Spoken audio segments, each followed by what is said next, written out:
అక్క సురేఖక్క ఏమనిపిస్తున్నదక్క అక్క సురేఖక్క నీకు ఏమనిపిస్తున్నదక్క ఇంతలింతల్లోనే కింద పడి నువ్వు కింద మీద అవుతున్నావక్క. పాపం ఇక బువ్వ తినలేదట, బుగ్గి తినలేదాక నిన్న సంది ఉపాసం ఉందట సురేఖక్క. ఇక ఆమెకు మరి ఎన్ని తీర్ల బాధలు ఉన్నాయో, ఎన్ని తీర్ల ఇబ్బందులు ఉన్నాయో, ఎన్ని తీర్ల కష్టాలు ఉన్నాయో, కడుపులో పుట్టడి పికర్ జ్వరపడ్డట్టుంది. ఎందుకంటే పాపం ఇటు పోవాలన్నా అటు పోవాలన్నా, ఇటు తిరగాలన్నా అటు తిరగాలన్నా. సురేఖక్క సురేఖక్క సురేఖక్క ఎంత కష్టం వచ్చాక నీకు, నీ కష్టం చల్లకుండా పాపం. ఇక చూస్తున్నారు దేవాదాయ అటవీ శాఖ మంత్రి కొండ సురేఖ విరామం లేకుండా విస్తృత కార్యక్రమంలో పాల్గొనడంతో చూస్తురా కంటి మీద కొనుక్కు లేకుండా అక్క కన్న బాధలు పడుతుందట. ఇటు మీటింగ్ అని, అటు కార్యక్రమం అని, ఇటు సభ అని, అటు సమావేశం అని, ఇటు ప్రభుత్వ పరంగా అటు ప్రజల పరంగా తీరుగా సురేఖక్క కంటి మీద కొనుక్కు లేకుండా కాళ్ళ గిరికర కట్టుకొని తిరుగుతూ ఉందట. ఈ తిరుగుట్ల కడుపుకు బువ్వ తినడం కూడా మర్చిపోయిందట సురేఖక్క. ఓ సురేఖక్క నీ పానం కంటే ఎక్కువ నానమ్మ ఈ సంసారం చల్లకుండా అమ్మ అమ్మ అమ్మ అమ్మ అమ్మ అమ్మ జర బువ్వ తినమ్మ యాళ్లకు బువ్వ తిని ఆ గోళీలో బొట్టో చెడ్డో పట్టో వేసుకొని నిమ్మలంగా ఉండు. జర్ర పానాన్ని కాపాడుకుంటా తిరగొద్దని ఎవరు అంటలేరు. నేను తిరుగు సేవ చేయి కానీ జర్ర ఇక్కడ బువ్వ టైంకు తిను సురేఖక్క. ఏ సకదానం కళ్ళు తిరిగి అడ్డం పడుతుంది. ఇంకా నయ్యం ఏ దేవుడో ఓ దేవుడు సాయపడ్డాడు. ఏముందమ్మా కింద పడితే ఎంత కావాలి, తట్టడా పుట్టడా ప్రాణానికి. జర ఇప్పటికైనా జర టైంకు బువ్వ తిని నిమ్మలంగా జర నడిపియమ్మో నీ మీటింగులు సలగుండవు. దేవాదాయ అటవీ శాఖ మంత్రి కొండ సురేఖ విరామం లేకుండా విస్తృత కార్యక్రమంలో పాల్గొనడంతో గురువారం తెలంగాణ సచివాలయంలో స్వల్ప అస్వస్థతకు గురయ్యారని మంత్రి కార్యాలయం తెలిపింది.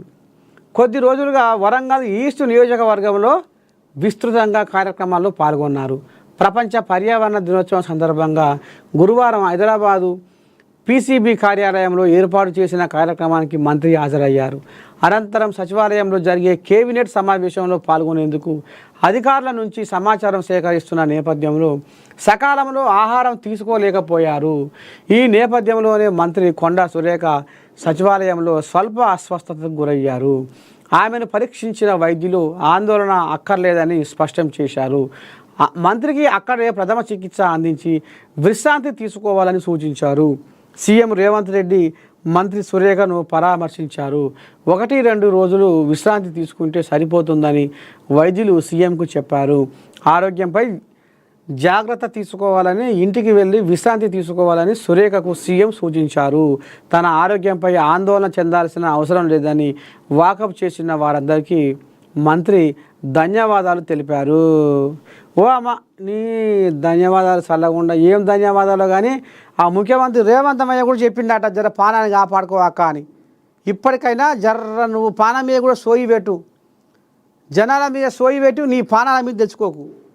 యాలకు బువ్వ తిని నిమ్మతంగా నడిపి కార్యక్రమాలు. కానీ నువ్వు ఆదల గాయి గత్తర చేసి గబగబా అని నువ్వు ఇట్లా ఉరుకులో పెడితే నీ పానానికి నష్టమమ్మో. జర్రా నీ ఆరోగ్యం మీద కూడా సోయి పెట్టి జర్ర పరిపాలన సాగి సురేఖకో ఒక్కతిరిగా చెప్తున్నా మరి సుమా.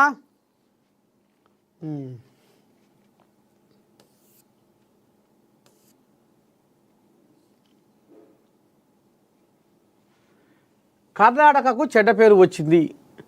పిల్లలు చనిపోవడం బాధాకరం. ఆ రాష్ట్ర డిప్యూటీ సీఎం డీకే శివకుమార్ 100 ఏళ్ళు జీవించాల్సిన పిల్లలు బెంగళూరు చిన్నస్వామి స్టేడియం వద్ద తొక్కిసలాటలో బలి కావడాన్ని తట్టుకోలేకపోతున్నారు.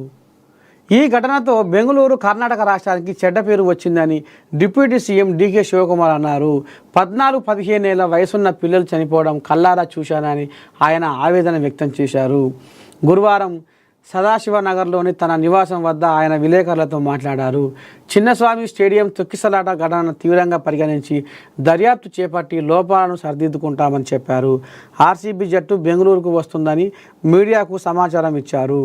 ప్రభుత్వం ముందు మరో ప్రత్యామ్నాయం లేదని, భారీ సంఖ్యలో క్రికెట్ అభిమానులు యువత చేరడంతో పరిస్థితి అదుపు తప్పిందని ఆయన తెలిపారు. భారీ సంఖ్యలో క్రికెట్ అభిమానులు యువతను వీళ్ళదే కథ. చదువుకోరా అంటే సందులో తిరుగుతాడు. అయ్యామని వేర్పించి అమ్మా ఇక